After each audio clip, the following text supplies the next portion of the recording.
Ως ένας κανονικός οδοστρωτήρας, ο ρωσικός στρατός συνεχίζει καθημερινά να σαρώνει και να κατακτάει τα εδάφη της Ουκρανίας, προκαλώντας μεγάλες απώλειες στις Ουκρανικές ένοπλες δυνάμεις που αδυνατούν να το σταματήσουν, με τα στοιχεία που έρχονται στη δημοσιότητα να αποτελούν αδιάψευστους μάρτυρες της υπεροχής που έχουν πλέον οι Ρώσοι σε όλους τους τομείς, ξεκινώντας φυσικά με την αριθμητική όσον αφορά το ανθρώπινο δυναμικό, αφού μόλις χθες ο Ρώσος πρόεδρος Βλαντιμίρ Πούτιν δήλωσε ότι εμπλέκονται 700.000 Ρώσοι στρατιώτες τη στιγμή που οι Ουκρανοί στρατολόγοι κυνηγούν στους δρόμους των πόλεων να πιάσουν κάποιους που αποφεύγουν τη στράτευση και να τους στείλουν στο μέτωπο.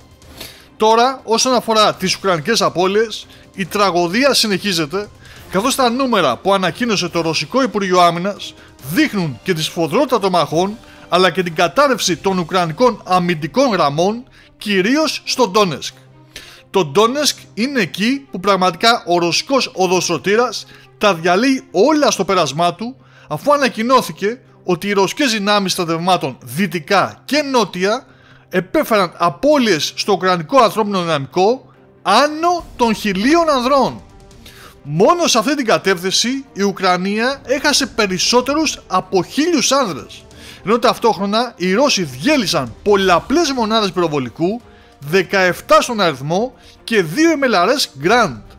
Απίστευτες απώλειες, καθώς οι Ρώσοι προωθούνται σε πολλά χωριά στην περιοχή του Ντόνεσκ, διατηρούν την πρωτοβουλία των κινήσεων και όλα δείχνουν ότι η αμερικανική βοήθεια που στάλθηκε στην πραγματικότητα δεν επέφερε καμία αλλαγή της καταστάσεως στα μέτωπα.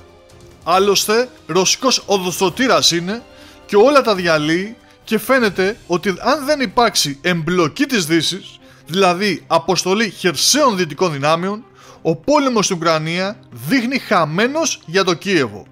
Θα το τολμήσει η Δύση? Θα τολμήσει να αντιμετωπίσει τον ρωσικό οδοστρωτήρα? Αυτό θα το δούμε ίσως πολύ σύντομα.